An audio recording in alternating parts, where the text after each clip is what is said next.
ये वीडियो देख रहे हैं आप, ये कोई नेट बना हुआ है पानी के अंदर, एक कैप्चर करने की डिवाइस है, और ये लौट कर आता हुआ एक रॉकेट है। ये वो रॉकेट जो अंतरिक्ष में सैटेलाइट ले जाने के काम आता है। वो रॉकेट आकर के और ये यहां पर सेफ्टी नेट के बीच में सेफली पानी के बीच में पकड़ लिया गया है। आप कहेंगे ये क्या है, समझाएंगे डिटेल में। बस इतना समझ लीजिए कि अगर दिवाली पर कभी आपने रॉकेट चलाए हो, सोचिए कि वही रॉकेट जलकर वापस आपकी उसी बोतल में आकर खड़ा हो जाए जहां से चलाया था, तो समझिए कि वो कैसी विधा है। यानी कि वो इलास्टिक जिसे छोड़कर वापस पाया जा सके, कुछ वैसी विधा है। कहां हुआ है कारनामा? चाइना ने किया है।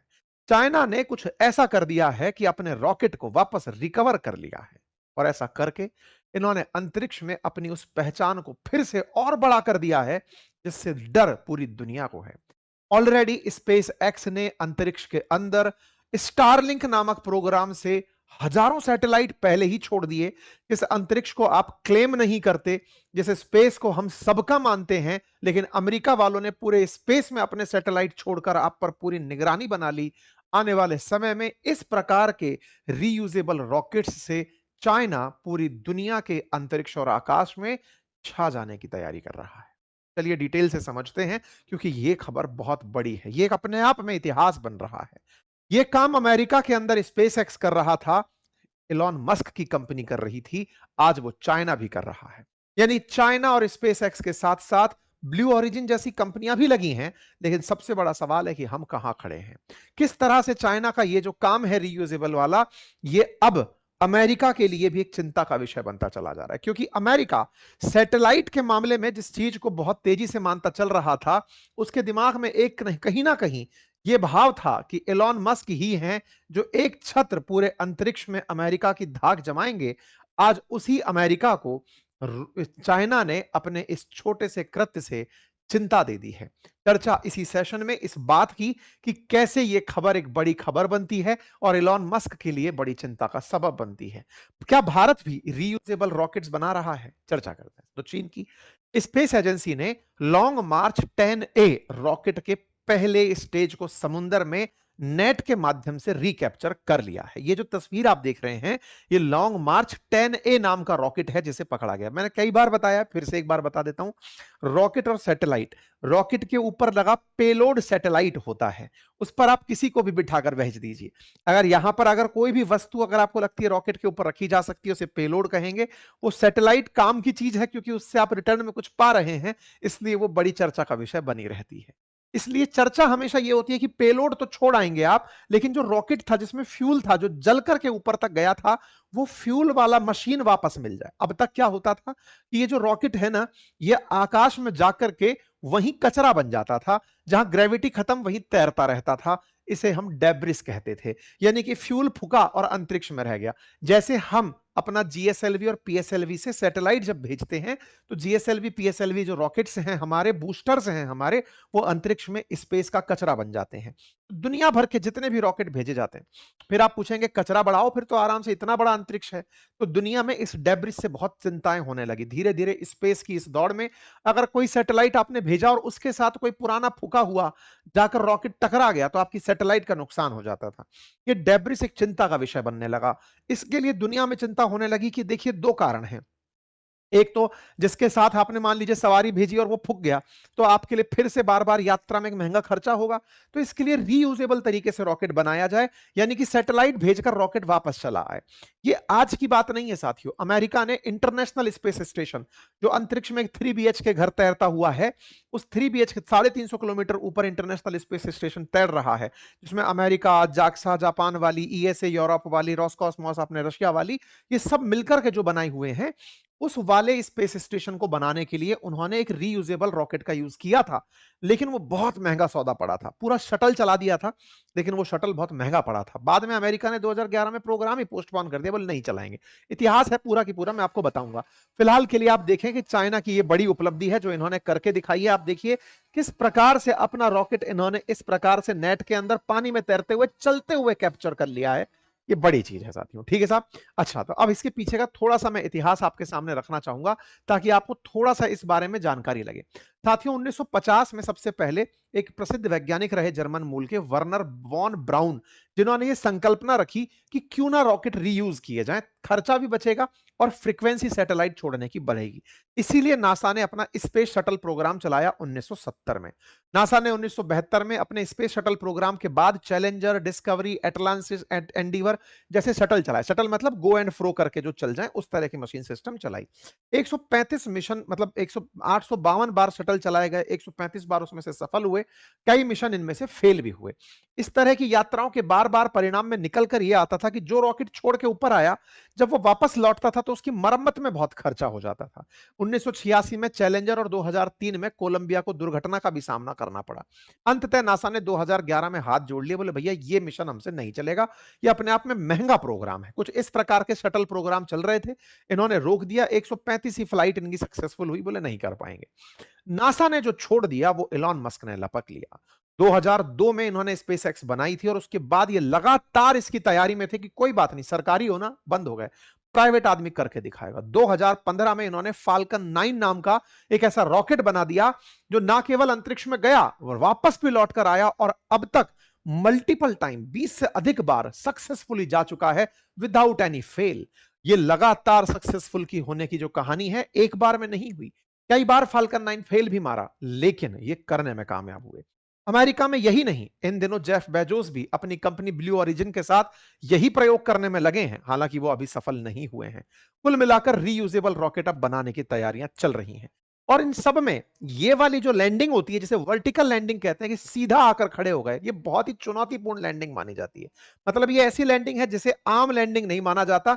आप अपनी तरफ से अगर किसी पेन को भी नीचे गिराए ना, वो भी सीधा जाके खड़ा ना हो, ग्रेविटी उसे कहीं ना कहीं सेंटर ऑफ मास की तरफ घुमा देगी। लेकिन ये लोग इस वर्टिकल लैंडिंग को करने में सफल हुए। ये दर्शाता है कितनी उच्च प्रिसीजन है इनके काम के अंदर, किस प्रकार की। ये वो वाली बात है कि बचपन में कभी आप बोतल यूं हिला करके खड़ी करने का कमाल किए हो, वो बोतल हमसे सीधी खड़ी नहीं हो पा रही है।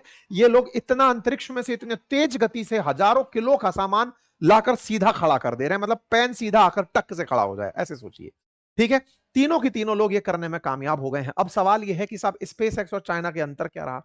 तो देखो, स्पेस एक्स और चाइना लगभग काम एक जैसा ही किए हैं। ये दोनों ही वर्टिकल लैंडिंग कराए हैं, बस इन्होंने स्टील नेट का इस्तेमाल किया है, चीन वालों ने, पानी के अंदर, और वो सीधा क्लपर से पकड़ रहा है। मतलब देखिए, आप इसको देखिए, इतना भारी स्पेस एक्स का फाल्कन 9 आ रहा है, एक बार के लिए ऐसा लगेगा कि यहां पर जब ये पकड़ में आएगा कहीं टच ना हो जाए, लेकिन इतना प्रिसाइजली आकर के खड़ा हो जा रहा है जैसे कोई ड्राइवर गाड़ी चलाकर पार्किंग कर रहा हो। और ये ऑटोमेशन में हो रहा है, मतलब कहीं ना कहीं से कोई सॉफ्टवेयर कोडिंग वगैरह रही होगी। चाइना वाले क्या किए कि अपना मशीन चलाते रहे, मतलब इसका जब चल रहा है सिस्टम, ये वो वाली वजह से ना, बॉल को पकड़ने के लिए नेट लगाया हुआ है, तो ये बॉल पकड़ के नेट, समुद्र के नीचे ये तैरता हुआ जहाज है, और उसके ऊपर आकर के कि अब इतना भी आ गया तो पकड़ तो लेंगे ही बेटा तुम्हें, लेकिन ये फिर भी एकदम राइट जगह जाकर कैप्चर हो गया है। साथियों, इस पूरी दुनिया में तकनीकी, जैसे कहते हैं ना, अगर कभी आपने महाभारत और रामायण कभी टीवी में देखी हो, तो तीर से तीर टकराते थे, तो हमको तो केवल रोशनी नजर आती थी, लेकिन समझदारों को नजर यह आता था कि तीर पर निशाना, तीर का लगना कितनी बड़ी बात है। ये बिल्कुल वैसी बात है कि जहां चाह रहे हो वहां जाकर इतनी बड़ी चीज उतार दो, बहुत बड़ी बात है। और इस काम को ये लोग करने में, आप में से कुछ लोग कहेंगे चांद पे भी तो लोग उतार ही रहे हैं, बिल्कुल, तो वो भी तो लैंडर और रोवर, बड़ी बात है। लेकिन रोवर रोव कर रहा है, लैंडर लैंड हो रहा है, यहां इतना वजन है, टनों में वजन है, और ग्रेविटी खा रही है, उसके बाद ये लोग उतारने में कामयाब हो गए। और इनका लॉन्ग मार्च तो बहुत तगड़ा काम है। ये भविष्य में पूरी तरह से अंतरिक्ष के अंदर ब्रॉडबैंड के लिए सैटेलाइट छोड़ने की प्लानिंग में है। एक बार में सफल और नहीं हुआ है, बाय द वे, 2025 में ये फेल भी मार चुके हैं, लेकिन फिर लगातार प्रयास में ये सफल हुए। दिसंबर 2025 की कटिंग देख लो, फेल थे पिछली बार ये, लेकिन इस बार ये काम हो गए। और साहब, ये काम क्या कर रहे हैं, ये स्टारलिंक की तरह ग्वांग करके अपना सिस्टम बनाने की तैयारी में 13,000 सैटेलाइट अंतरिक्ष में भेजना चाहते हैं। मतलब कि इससे लगातार धाड़ धाड़ धाड़ धाड़, जैसे स्टारलिंक आज अंतरिक्ष में छाया हुआ है ना सैटेलाइट इंटरनेट लेकर, ऐसे ही चाइना वाले अब ग्वांग कर अपना भेज देंगे। बिल्कुल, जापान जापान ने भी सेम कारनामा कर दिया है। आज की खबर देख रहे हैं साहब, जापान वालों ने तो कहा कि इतनी भारी चीज है, ले लीजिए, हम भी प्रयोग कर दे रहे हैं। देखिए साहब, जापान तकनीकी के लिए पहले ही जाना जाता था। जापान की स्पेस एजेंसी का नाम जाक्सा है, उसने मित्सुबिशी के साथ मिलकर क्या किया ना, अपना रॉकेट इतना सा उठाया और बोले वर्टिकल लैंडिंग ही विषय है ना, लो जी वर्टिकल लैंड करा देते हैं। इन्होंने ऊपर उठाया और नीचे खड़ा कर दिया, नीचे कर दिया। हालांकि इसकी इतनी तारीफ नहीं हो रही है, इतनी बड़ी सुर्खी नहीं बन रहा है। क्यों नहीं बन रहा है? क्योंकि एक तो हजार, मतलब सैकड़ों किलोमीटर की ऊंचाई से इतना भारी वजन उतर कर आ रहा हो, तो उसका जो ग्रेविटी से बना हुआ वेग है उसको कंट्रोल करना भी कला है। इन्होंने तो 10-15 फीट उठाया और फिर इसको हाइट में उठा करके खुद ही ये नीचे की तरफ इसके अंदर जो जल रही है ना, फ्यूल ब्यूल जो जल रहा है, इसको उठा करके, लेकिन उन्होंने वर्टिकल लैंडिंग का सफल प्रयोग कर लिया। आज की खबर है जापान वालों ने। इसका मतलब दुनिया इस दिशा में आगे बढ़ रही है और तकनीकी का प्रदर्शन इस स्तर पर हो रहा है। जापान भी इस काम को कर गया। ठीक है साहब, तो जाक्सा की खबर आ गई। इस तरह से सारे की सारे। अब बात करते हैं भारत की। भारत क्या कर रहा है? हम लोग भी अपना रीयूजेबल प्रोग्राम 2016 से ही काफी ज्यादा हाईलाइट तरीके से चला रहे हैं। हम लोग अभी पुष्पक नाम से अपना सिस्टम बनाए हैं, जिसके अंदर पुष्पक विमान को कर क्या रहे हैं कि वर्टिकल लैंडिंग की जगह, जैसे हवाई जहाज लैंड होकर आता है ना, जैसे पहले अमेरिका का शटल प्रोग्राम था जिसमें आकर के वो मतलब ट्रेवल करते हुए लैंड होते थे कुछ इस प्रकार से, तो इस प्रकार से ये लोग सफलतापूर्वक रनिंग के माध्यम से शटल लैंडिंग करवाने में कामयाब हुए हैं।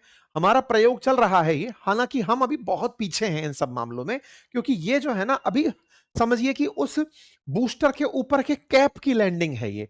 हमने बस ये बताया है कि इतना ऊंचाई से आ रहा है तो हम पट्ट से इसे लैंड करा सकते हैं। हालांकि इस प्रोग्राम के अंदर काफी खामियां हैं। अल्टीमेटली जो चीज होगी वो अमेरिका का जो मिशन फेल रहा कोलंबिया की तरह से, एग्जैक्टली ऐसे ही भारत के लिए भी वर्टिकल लैंडिंग पर ही विचार करना सबसे आगे का काम होगा। दुनिया के ये सारे के सारे मिशन हैं जो इस समय वर्टिकल लैंडिंग पर काम कर रहे हैं। स्पेस एक्स का फाल्कन 9, स्पेस एक्स का फाल्कन हैवी, स्पेस एक्स का ही स्टारशिप, ये वर्टिकल लैंडिंग के लिए काम कर रहे हैं। ब्लू एरिजिन अपनी तरफ से न्यू ग्लैंड बना रहा है। ऐसे ही कनाडा वाले, मतलब चाइना वाले जो है लॉन्ग मार्च 10 भी बना लिए हैं। इसरो वाले एनजीएल भी बना रहे हैं। ऐसे ईयू वाले थेमिस बना रहे हैं। ऐसे यूएस और न्यूजीलैंड मिलकर के न्यूट्रॉन बना रहे हैं। ऐसे यूएस वाले नोवा बना रहे हैं। तो ये सारे की सारी चीजें हैं। फायदा क्या होगा? फायदा अंतरिक्ष में सैटेलाइट सस्ते पहुंचेंगे, लेकिन फायदा उसी का होगा जिसके होंगे। सैटेलाइट जिसके होंगे या फिर रॉकेट जिसका होगा। तो कुल मिलाकर के चाइना का हिसाब अभी तो मामला है। हम लोगों को भी तेजी से करना पड़ेगा, क्योंकि अंतरिक्ष की सुरक्षा के अभी कोई कानून नहीं है, कोई बॉर्डर नहीं है कि सब भारत के ऊपर सैटेलाइट नहीं उड़ाओगे कि चाइना के ऊपर नहीं उड़ाओगे। सोचो कि आपके घर के ऊपर अगर किसी ने इतने सारे कैमरे लगा दिए हों कि अच्छा बेटा इधर घूमते हुए पाए गए हो, क्या होगा? दुनिया में अब चिंता उसकी होनी चाहिए। उम्मीद करते हैं कि ये बात आप तक समझ में आए। फिलहाल के लिए इतना ही।